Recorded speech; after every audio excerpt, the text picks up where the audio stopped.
আসসালামু আলাইকুম। This is my Molla rider. সবাই কেমন আছেন? আশা করি সবাই ভালো আছেন। আলহামদুলিল্লাহ, আমিও ভালো আছি।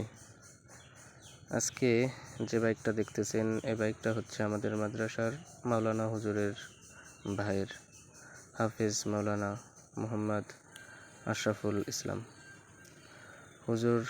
হুজুরের ভাই থেকে গাড়িটা নিয়ে আসছে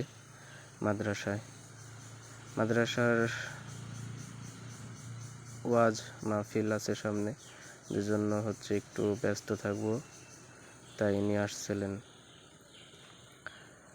তো আমি একটু গাড়িতে উঠলাম, চাবিটা চেয়ে এবার একটু চালাচ্ছি, দেখি কেমন লাগতেছে। তো বেশ কিছুদিন ধরে আমার শারীরিক অসুস্থ হয়ে আছি, ঠান্ডা লেগেছে। কণ্ঠে আপনারা অলরেডি বুঝে গিয়েছেন হয়তো,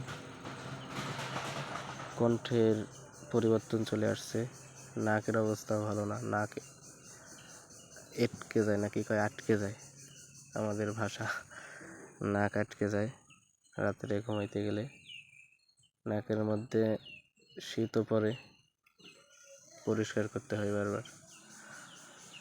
যাই হোক, সবাই দোয়া করবেন যেন আল্লাহ তাআলা সুস্থতা দান করেন খুব দ্রুত।